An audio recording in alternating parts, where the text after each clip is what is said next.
Shalom bagi kita semua dan selamat malam bagi saudara-saudara terkasih dalam nama Tuhan Yesus Kristus yang menjadi nats renungan kita pada malam hari ini terambil dari Yehezkiel 36 ayatnya yang ke-26. Yehezkiel 36 ayatnya yang ke-26 saya bacakan untuk kita. Kamu akan kuberikan hati yang baru dan roh yang baru di dalam batinmu, dan aku akan menjauhkan dari tubuhmu hati yang keras dan kuberikan kepadamu hati yang taat. Saya bacakan sekali lagi. Kamu akan kuberikan hati yang baru dan roh yang baru di dalam batinmu, dan aku akan menjauhkan dari tubuhmu hati yang keras dan kuberikan kepadamu hati yang taat. Demikian pembacaan nats firman Tuhan. Saudara-saudara terkasih dalam nama Tuhan Yesus Kristus, melalui nats kita pada malam hari ini kita dapat melihat bagaimana besarnya kasih setia Tuhan dalam kehidupan kita. Melalui pengalaman dari bangsa Israel, Tuhan menunjukkan janji-janji yang begitu indah. Bangsa Israel adalah bangsa yang pemberontak. Di dalam kehidupan mereka selalu menyakiti hati Tuhan, mereka selalu mendukakan hati Tuhan, memberontak kepada Tuhan. Walaupun begitu besar janji-janji, begitu besar keajaiban-keajaiban yang Tuhan berikan dalam kehidupan mereka, tetapi dalam kehidupan mereka tidak pernah percaya. Mereka mungkin percaya untuk sesaat, tetapi ketika pencobaan datang dalam kehidupan mereka kembali memberontak kepada Tuhan. Bangsa Israel adalah bangsa yang penuh dengan pemberontakan. Bangsa Babel adalah bangsa yang menawan mereka karena pemberontakan mereka. Allah mengizinkan bangsa Babel untuk memberontak, untuk menguasai mereka, untuk menjajah mereka, untuk merampas segala harta benda milik mereka, agar bangsa Israel kembali mengingat setiap janji-janji Tuhan, setiap perbuatan-perbuatan yang Tuhan berikan kepada mereka, setiap kebaikan yang Tuhan sudah berikan kepada bangsa Israel. Bangsa Israel telah dikeluarkan dari tanah Mesir dan dibawa kepada tanah perjanjian yang penuh dengan susu dan madu.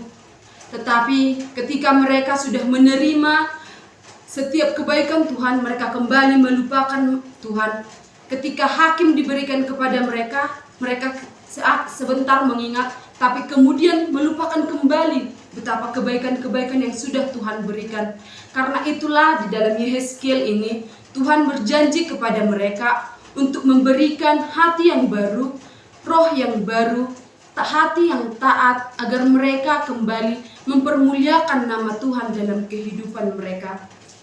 Saudara-saudara yang terkasih dalam nama Tuhan Yesus Kristus, di zaman sekarang ini banyak sekali orang-orang yang ketika melakukan perbuatan-perbuatan yang jahat, ketika mereka mendukakan hati Tuhan, ketika mereka menjauhi hati Tuhan, mereka beroleh kepada perbuatan-perbuatan yang maksiat, seperti mereka beralih kepada bunuh diri. Ada yang tidak mau menyesali dosanya karena mereka berpikir bahwa Tuhan tidak akan pernah mengampuni mereka. Karena dosa mereka yang terlalu besar, mereka menganggap bahwa Tuhan tidak akan lagi memaafkan apa yang sudah mereka perbuat. Ada satu tokoh Alkitab yang menjadi contoh bagi kita semua, yaitu salah satu murid Tuhan Yesus, yaitu Yudas Iskariot.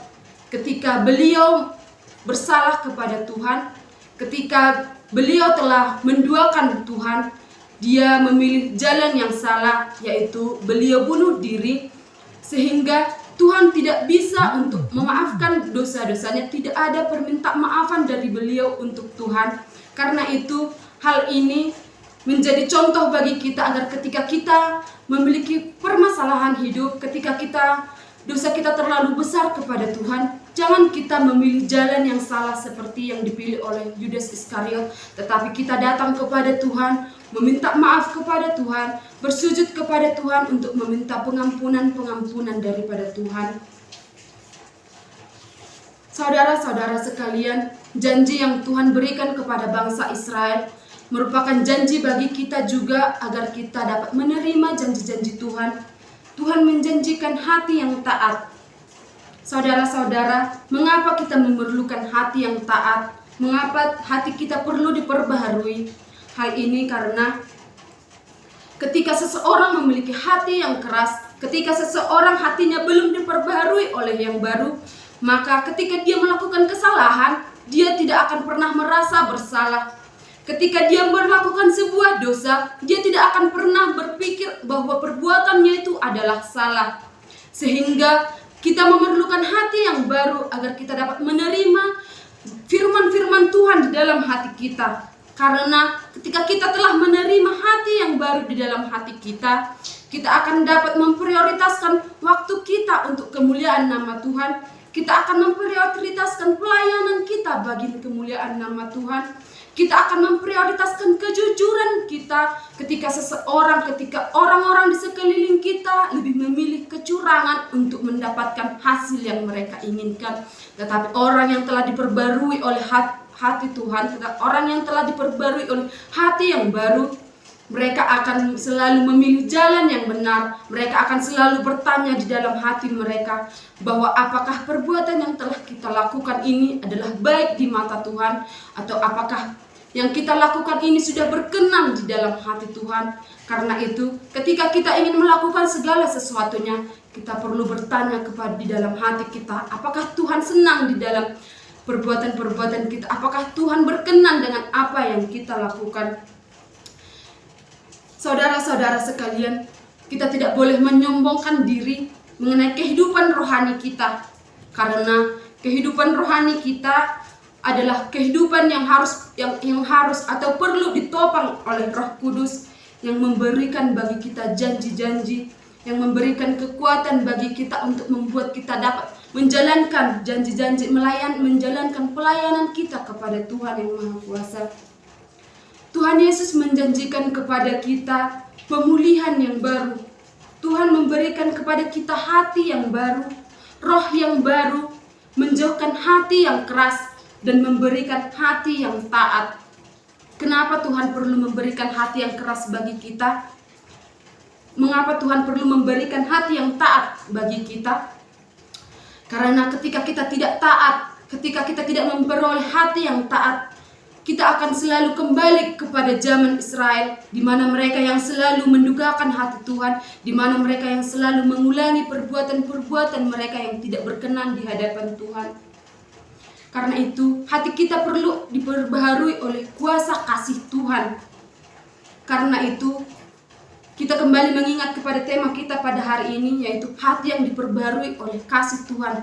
Kasih Tuhan yang begitu besar bagi kita, sehingga Tuhan mau memperbaharui hati kita. Karena kasih Tuhan yang begitu besar, setiap persoalan, setiap permasalahan, setiap kelakuan-kelakuan kita yang tidak berkenan kepada Tuhan, ketika kita meminta ampun, ketika kita bersujud kepada Tuhan, Tuhan kembali memberikan kepada kita hati yang baru.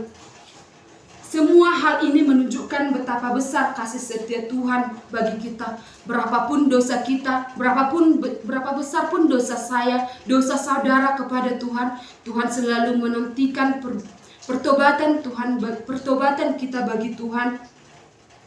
Tuhan yang telah mati disalibkan bagi kita tidak akan pernah mau untuk melupakan kita, akan selalu memberikan pengampunan bagi kita semua. Karena itu saudara-saudara, tidak ada alasan bagi kita untuk tidak melakukan, untuk tidak memberikan hati yang baru, untuk tidak melakukan apa yang diperintahkan Tuhan kepada kita sekalian. Karena itu, mintalah penyesalan dosa kepada Tuhan, mintalah pengampunan bagi Tuhan, agar Tuhan menepati janjinya bagi kita, agar kita memperoleh hati yang baru. Demikian nats firman Tuhan bagi kita sekalian.